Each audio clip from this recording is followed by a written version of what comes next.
I like a man who can run faster than I can. In a paper titled Kepler's Relation to the Jesuits, Does COVID still look like an emergency to you? Dr. Jörg Schuppner at the University of Leipzig noted that it is well known that the Order of the Jesuits was the most important and the most active Catholic order in the field of science. 3, 4 to the left, sunflower, 450, rainbow, 3 to the right, 4 to the left, 3, 4, sunflower, rainbow. Would anyone still be afraid if not for the incessant propaganda of the corporate media cabal and our bureaucratic class? Shit.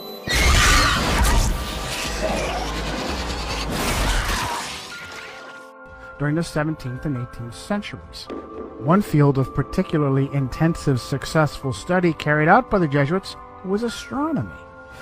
The greatest emergency I see is a lack of strength. Many of their names are associated with the important discoveries in the history of astronomy, such as the discovery and mapping of moon craters.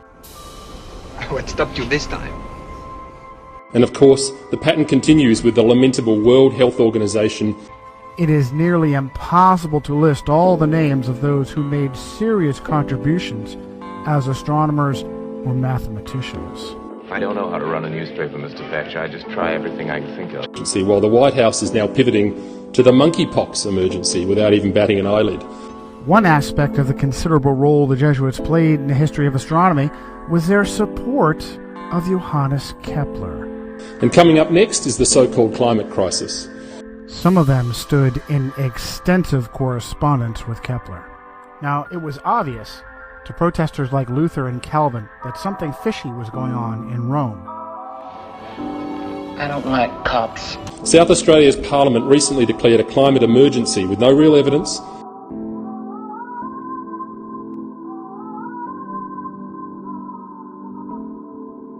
And their proposed solution is transforming the economy to net zero emissions. Quite a goal.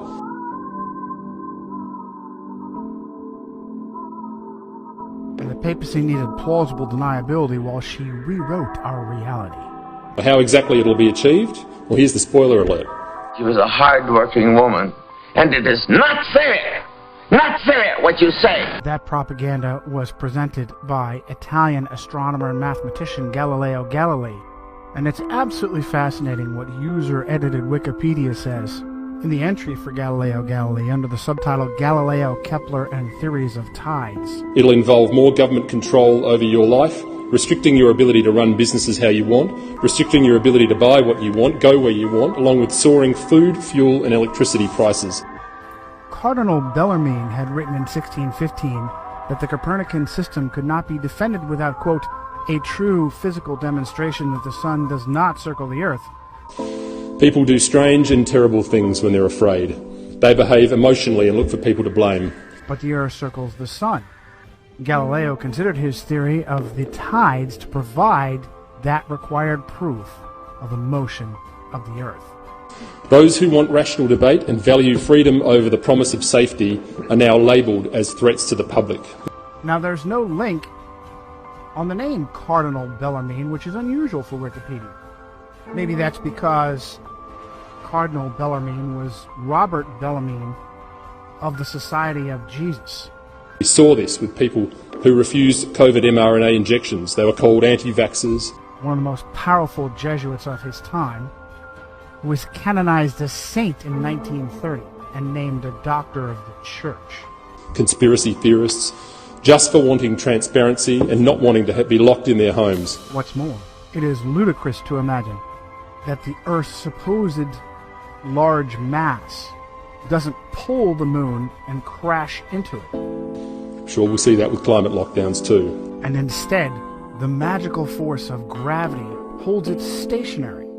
Even more ridiculous Australians need to be aware is the idea that the moon affects tides by pulling on the water. Again, the magical, mystical force of gravity is blamed. that whether through apathy or by design, South African author Thomas Winship wrote in 1899 his book Zetetic Cosmogony. we are allowing our liberty to be sacrificed at the altar of safety. If the moon lifted up the water, it is evident that near the land the water would be drawn away and low instead of high tide caused. Again, the velocity and path of the moon are uniform, and it follows that if she exerted any influence on the Earth, That influence could only be a uniform influence. The weapon is fear. But the tides are not uniform, and Wishart uses examples from South Africa. At Port Natal, the rise and fall is about 6 feet, while at Beira, about 600 miles up the coast, the rise and fall is 26 feet. The remedy is the emergency declaration. This effectually settles the matter that the moon has no influence on the tides. But Protestant reformers were on to Rome. As Edmund Burke said, no passion so effectively robs the mind of its powers of acting and reasoning as does fear.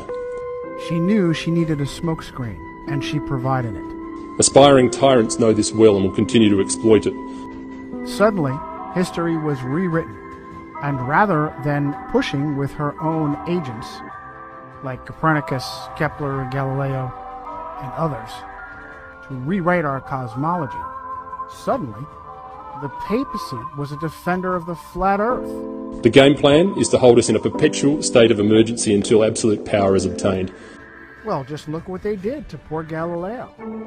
Don't sit by the sidelines and watch our freedom fade away. You better get involved before it's too late.